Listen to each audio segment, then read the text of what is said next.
Olá, pessoal, este é mais um Fala Carlão e o Fala Carlão, você já sabe, é sempre na prateleira de cima do agronegócio brasileiro.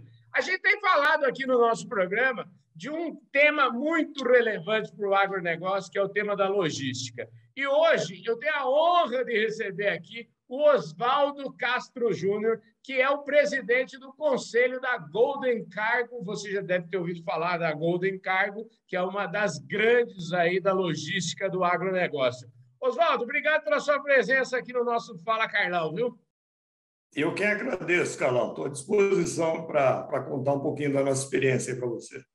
Pois é, e eu sempre falo o seguinte, que ninguém nasce presidente de nada. Você tem uma história muito bacana e antes de contar, antes de contar um pouco da Golden Cargo, eu queria que você contasse um pouquinho da sua trajetória, né? Porque isso começa lá atrás, na empresa da sua família, apesar de uma empresa familiar, uma empresa que foi profissionalizada muito cedo. Conta a sua história para nós, onde é que você nasceu, onde é que você foi criança? Opa! Eu nasci, apesar de ter a minha vida toda profissional ligada ao interior, né? Eu nasci em São Paulo, na capital. Né? Até hoje já descobri uma coincidência de faculdade, né? Nós Pois tivemos é. juntos aí. Pode falar o ano, não, Carlão? Pode, tranquilo, demais. Nós somos novinhos pra caramba. Nós somos guri, né? Em Ué. 84, 88, nós descobri hoje que nós fizemos a mesma faculdade, né? Só que eu sou administrador pela PUC, né? Lá Pois em é. Perdizes. E eu sou Então, jornalista, mas eu falo sempre que o importante é ter saúde, viu, Oswaldo? é verdade, é verdade. É. Então, minha vida sempre foi ali na região, inclusive. Eu nasci ali em Perdizes, cresci ali, passei minha infância toda ali. E dentro da família, né? Nossa família é uma família de... Meu avô era motorista de caminhão, né? Fundou uma empresa de transporte, como todas as empresas de transporte do Brasil nasceram de ex-motoristas, né? Com ele não foi diferente. Só que eles nasceram já com um pequeno grupo, com 5 caminhões, já era uma frota muito forte ali, vamos dizer assim, né? Em Araçatuba. Chama-se Expresso Araçatuba, uma empresa que foi pioneira em todo o transporte e distribuição no Centro-Oeste, no Norte, toda a América do Sul. Então, nós fazíamos Venezuela, Peru, Paraguai, Bolívia, Argentina, Uruguai. Então, tínhamos uma vocação de levar produtos cada vez mais longe, né? A partir de São Paulo, a partir do grande centro, mas sempre olhando, tínhamos uma rota até Lima, para dar uma ideia. Era uma rota de mais de 30 dias para fazer o giro dessa rota, né? Pessoal, Então, a deixa eu, história... uma curiosidade Aham. minha agora, deixa eu te falar, você falou aí do seu avô que foi motorista de caminhão, toda história lindíssima, né?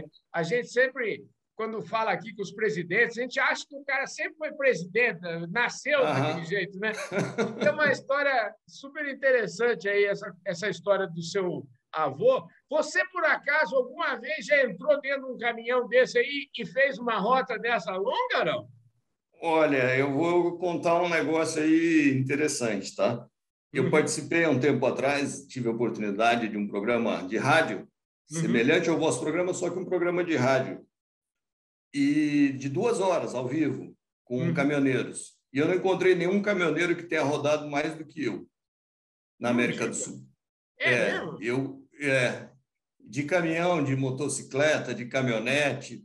Todo ano eu pego meu carro e vou até o Piauí e venho descendo e visitando todas as filiais do interior do Maranhão. Então, me falta muito. Eu desafiei os motoristas lá e posso desafiar a tua audiência numa outra oportunidade aí, alguém me falar um lugar que eu não passei pelo menos a 500 quilômetros dele, tá? Em Uau! toda a América do Sul, nas 3 Guianas. Então, eu gosto muito disso. A história nossa sempre foi muito intimamente ligada aí ao interior. E deve ter muito a ver com o que você falou, tá? Nunca parei para pensar. Foi uma coisa natural desde guri, acompanhando meu pai. Tá? Já fui Uhum. até Manaus de Fusca em 82 com meu pai. Meu Deus. Então, você tocou num ponto que é a minha paixão aí, fora a família, tudo isso, pessoal e profissional. Que bacana, né? E você, eu estava lendo que você entrou muito jovem aí na Expresso Araçatuba e 3 anos, assim, a empresa foi profissionalizada muito cedo, né? Me conta um pouquinho dessa história, Sim, porque aham. é muito interessante isso. É bacana, porque o setor de transporte, 100% das empresas são empresas familiares de origem, né? Uhum. Nasceram de empresas onde o fundador era motorista, era ligado à lida mesmo do transporte ou da armazenagem, né? A nossa não foi diferente. Só que a nossa empresa ela fez processos de sucessão muito cedo. Em 66, para você ter ideia, o ano que eu nasci, o Uhum. meu avô já saiu da empresa e os filhos assumiram a empresa.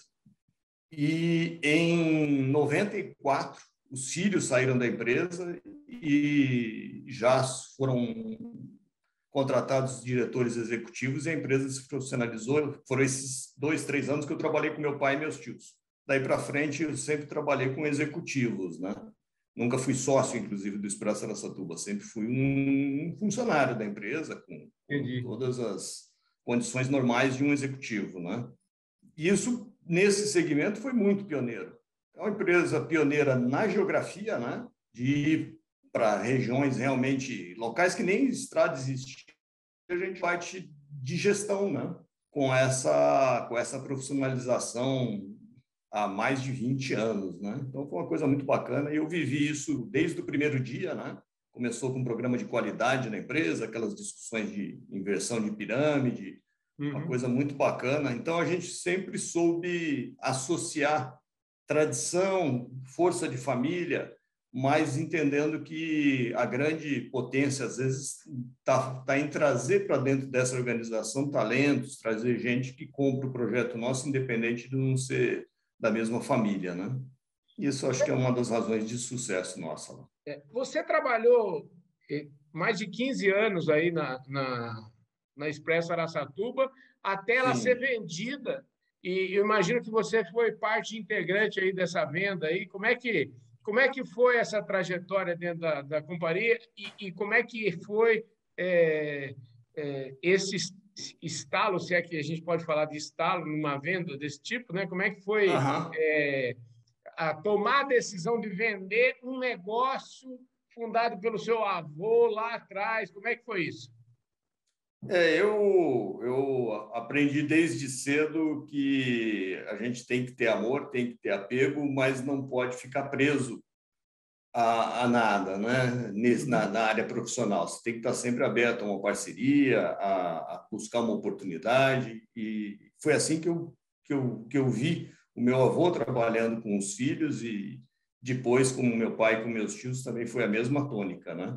Uhum. Mas a empresa era uma empresa já há 50 anos já operando, né? Uhum. Líder absoluta nessa região, que eu me refiro ao Centro-Oeste e o Norte, né? Certo. São regiões de difícil acesso, operações complexas, né? E essa empresa que fez a aquisição era uma das maiores multinacionais, uma empresa europeia, na época holandesa, Uhum. que fez a aquisição da maior empresa de carga geral do Brasil, chamava-se Mercúrio. E, Entendi. naturalmente, a expansão, o objetivo deles era o atendimento de todos os municípios do Brasil, né? E Uhum. essa empresa fez uma segunda aquisição, que foi a do Expresso Araçatuba. Isso aconteceu em 2009 para 2010.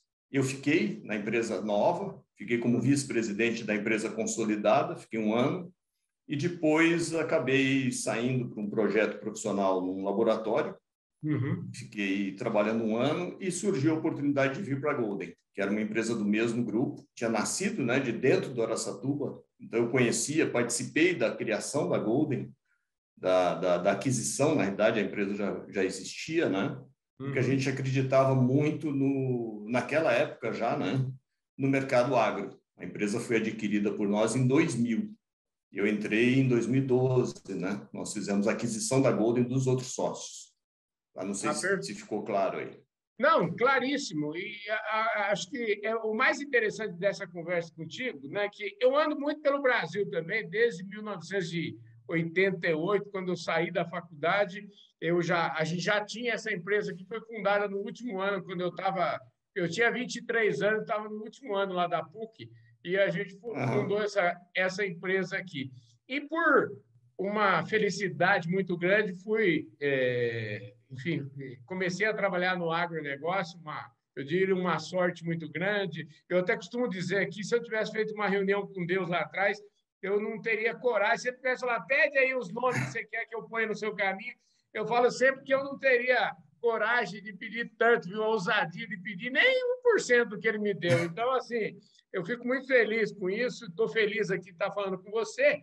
E o que eu queria te falar é o seguinte: a gente andando pelo Brasil, você está falando de vários nomes aí que são coisas que a gente está acostumado a ver pela estrada, né? Expresso Araçatuba, você falou Mercúrio, TNT, tudo isso, e Golden Cargo, tudo isso a gente consegue, consegue enxergar aí, né? Agora eu queria saber de você, agora nessa fase Golden Cargo e nessa fase que o agronegócio, nossa, cresceu demais. Eu acho que a gente acompanhou esse processo aí nos últimos 30 anos, né? O agro, enfim, se desenvolveu enormemente. E sempre que a gente fala do desenvolvimento do agro, eu sempre digo, aliás, eu sempre falo isso, que eu acredito muito no Brasil, sabe?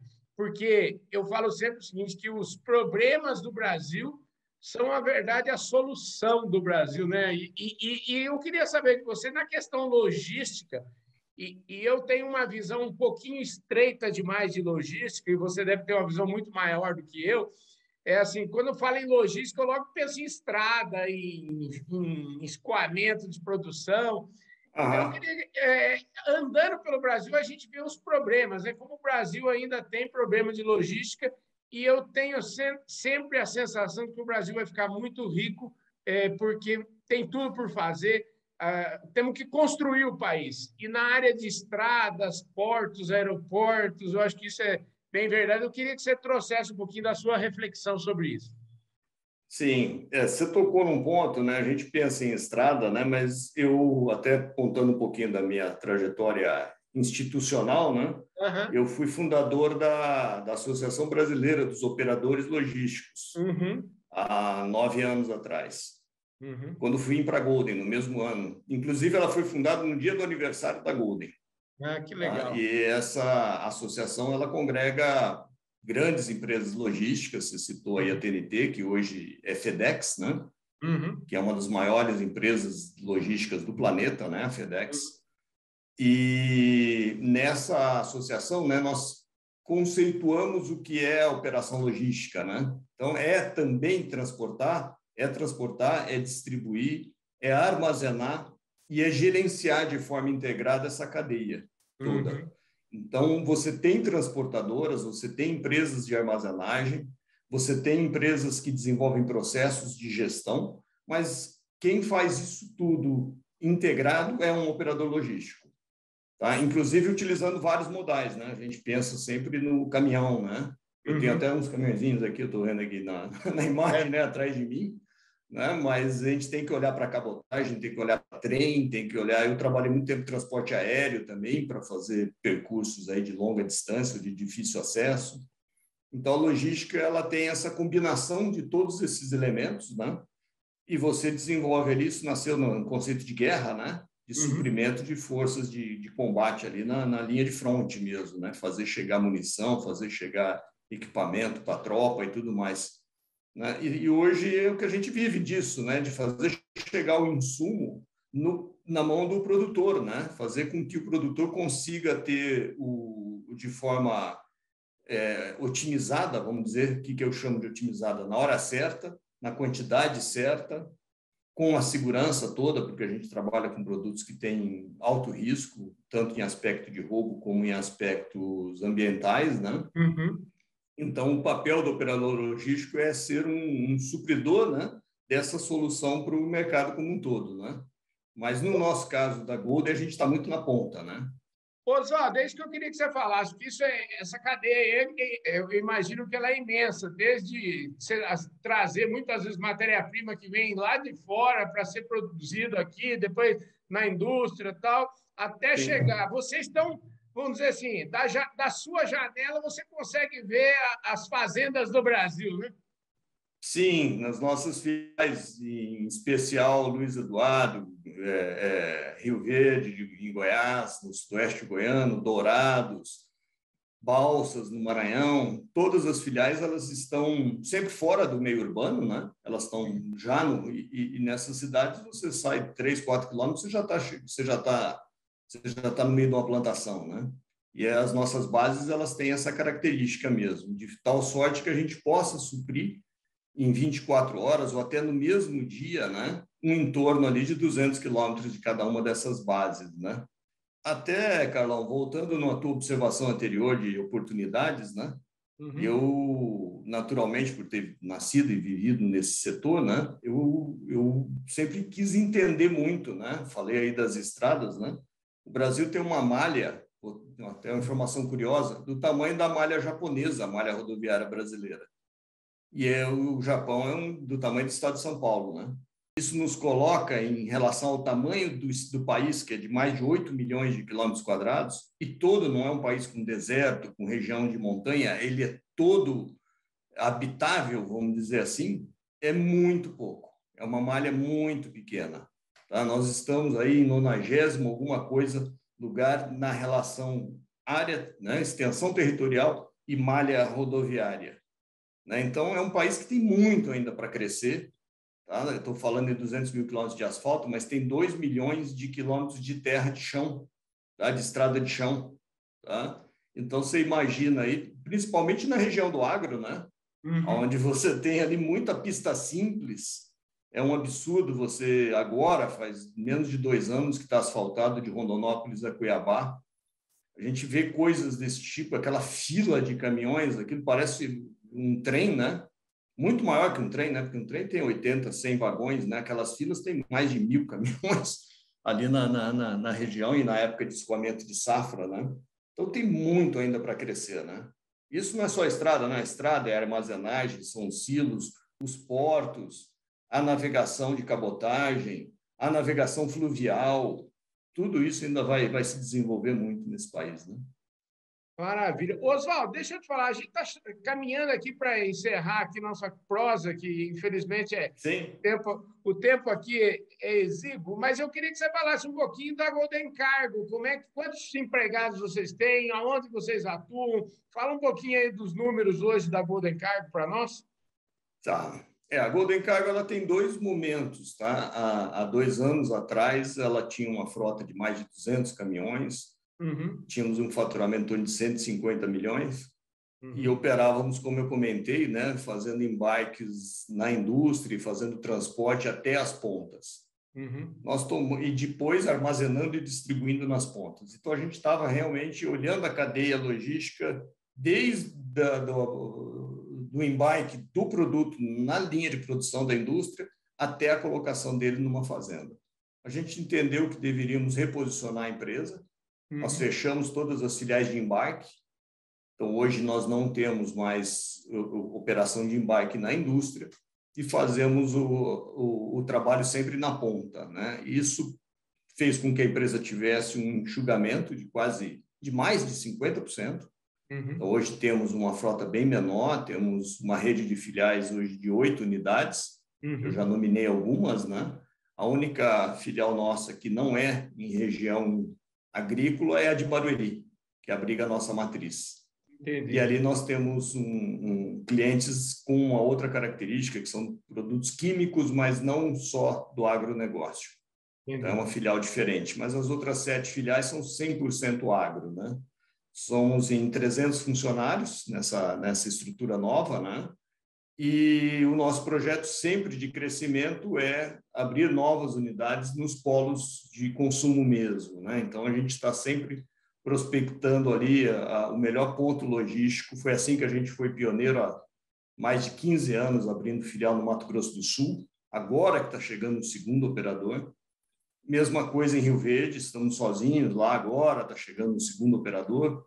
Então, em Balsas, abrimos em 2012, o ano passado chegou um segundo operador.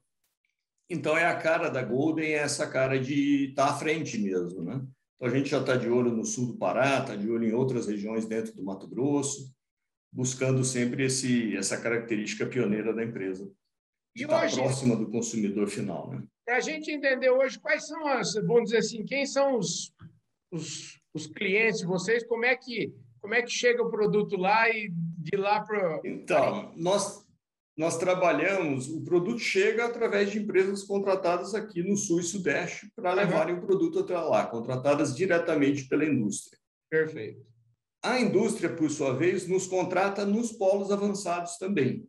Então, nós temos filiais avançadas das grandes indústrias em todas as nossas bases. Entendi. Então, é uma combinação, é como um shopping center. Você tem o cliente âncora, né? A loja âncora, grandes redes, e você tem as lojas menores, né? E é dessa combinação que a Golden se estrutura também no mercado. Então, nós trabalhamos para a indústria com estoques, avançando os estoques e distribuindo os produtos, mas também trabalhamos com grandes redes de distribuição e revendas. Hoje, o nosso projeto, a gente chama isso, Carlão, de Oceano Verde, tá? Não sei se você lembra de um conceito que chamava Oceano Azul, né? É um conceito do Cirque du Soleil, é um conceito muito bacana de você estar posicionado, é aquilo que eu brinquei na conversa que eu falei com a presidente da multinacional, né? Eu faço tudo que ele não faz, né? Então, a Golden, ela buscou esse posicionamento e hoje algumas revendas, por exemplo, estão deixando de ter o estoque dentro do meio urbano, tendo que fazer uma gestão de segurança, de processos ambientais, com uma base posicionada ali do lado de uma escola, de um hospital, de uma zona residencial. Eles estão percebendo que isso não faz sentido, pagando um aluguel, inclusive, mais caro. Eles não conseguem verticalizar o estoque, porque estão numa região que você não pode subir, edificar vãos de mais de 5 metros de altura. Então, a gente percebeu uma grande oportunidade e as revendas mais visionárias, vamos dizer, já estão deixando de ter o estoque com elas. Ele vem para a Golden, ele faz o trabalho aí sim técnico de campo, eu não sei fazer isso, não temos RTVs, apesar que os nossos executivos são engenheiros agrônomos, os executivos de atendimento aos clientes na ponta, né? Mas nós não fazemos venda de produto, não gerenciamos crédito, nada disso. Nós somos um braço, né, uma extensão, por exemplo, de uma revenda, de uma cooperativa que quer deixar o produto, o insumo dos seus clientes armazenado até o momento da utilização desse produto. Então, a gente acaba sendo uma extensão, né, e uma possibilidade de modernização do canal mesmo, né? Tá? Até se me permitir, vou citar essa semana, tá? A Lavoro, por exemplo, estou falando isso porque ela mesma publicou, ela é uma das maiores redes de distribuição, né? Ela fechou conosco a nossa operação em Goiás, onde ela vai deixar de ter parte do estoque dela na loja, diminuindo o ponto de venda, transformando a venda num ponto de relacionamento, um showroom, ou uma venda ali de balcão, e vai deixar o produto armazenado num operador logístico, no caso aqui a Golden. Tá? Então, essa é a nossa maneira de ver esse negócio. Maravilha. Já que você falou da Lavoro, eu quero mandar um abraço para a galera lá, para toda a turma lá da Lavoro, enfim. E mostrar também aqui a nossa revista Agro Revenda, que é a plataforma de conteúdo da distribuição agro. Depois você vai receber um exemplar aí, viu? Sim. E eu queria pedir para todos vocês que estão acompanhando essa entrevista aqui, ainda não se inscreveram aqui no nosso canal, se inscreve aí no canal agora, aperta o sininho para você receber as nossas notificações, viu? Oswaldo, e essa conversa também, quem não gosta muito, já está meio enjoadão de ver minha cara aqui todo dia, também pode ver, pode ouvir apenas essa entrevista no nosso podcast Radar Agro do Grupo Public, e lá tem a playlist do Fala Carlão, ele vai encontrar lá o nosso podcast e também vai poder escutar essa história aqui. Oswaldo, infelizmente, a gente tem que acabar nosso programa aqui. Queria saber o seguinte, está sobrando tempo para você estar com a família? Como é que está? Como é que está a sua vida? Está bem controlada? Olha, está bem controlada, sim. Eu consigo equilibrar bem as coisas. E muito dessas viagens que eu comentei, a família já me acompanhou, né? Acho que o meu guri aí não tinha pensado nisso, não. Ele tem só 13 para 14 anos, né? Eu mesmo estou indo para Dourados domingo, eu vou de automóvel e minha filha vai junto comigo. Ela é arquiteta, a gente vai dar uma olhada lá na ampliação do nosso CD lá de Dourados. Que maravilha. Então, a gente vai juntando tudo, né? E minha esposa também é filha de transportador, né? Ah, que maravilha. Então, Você sabe que Dourados assim, a primeira vez que eu fui naquela região, em 1986, não tinha um pé de lavoura lá, só tinha pecuária e aquela região teve uma transformação gigantesca sim, nos últimos anos, né, Oswaldo? é verdade. É uma das primeiras filiais do Araçatuba, né? Lá nos anos 60 foi Dourados, né? Então, a gente tem uma relação muito antiga com todo esse interiorzão, né? É muito Maravilha. bacana. Dourados, inclusive, tem uma unidade enorme que a Coamo inaugurou recente lá, né? Muito, muito importante, né? Sim, A sim, região, sim. impressionante. Oswaldo, eu queria agradecer muito sua presença, dizer aqui que o Fala Carlão está às suas ordens. Esse assunto, esse tema, é um tema extremamente relevante para o nosso agronegócio, então a gente está sempre aqui à disposição da associação. Não sabia, né, que existe a Associação Brasileira dos Operadores Logísticos, é isso mesmo? Sim, a BOL. Quem é o presidente? Você é o presidente ou não? Eu fui presidente já. Uhum. Hoje nós temos uma presidente executiva que chama Marcela Cunha. Ó, que maravilha. Vamos trazer a Marcela Cunha para falar aqui uma hora dessa, viu? Você tá encarregado dessa ponte aí, viu? Opa, vou fazer o convite, sim. Ela entende muito e é uma pessoa muito agradável e com certeza vai trazer aí uma visão muito legal. Maravilha, gente. Obrigado, Oswaldo. Então, esse foi mais um Fala Carlão, sempre, sempre na prateleira de cima do agronegócio brasileiro. Você conversou aqui, você acompanhou aqui a nossa prosa com Oswaldo Castro Júnior, que é o presidente da Golden Cargo, que é especialista aí em fazer todo aquele mundaréu de insumos tão importantes para a nossa lavoura chegar efetivamente nas fazendas do Brasil, mas chegar lá na hora certa, na quantidade certa, com tudo dentro dos conformes. Obrigado pela sua audiência. Se você está na nossa audiência nacional e internacional do Canal do Boi, um forte abraço. Obrigado, viu, Oswaldo? Eu vejo todos vocês no nosso próximo Obrigado, Carol. programa. Valeu!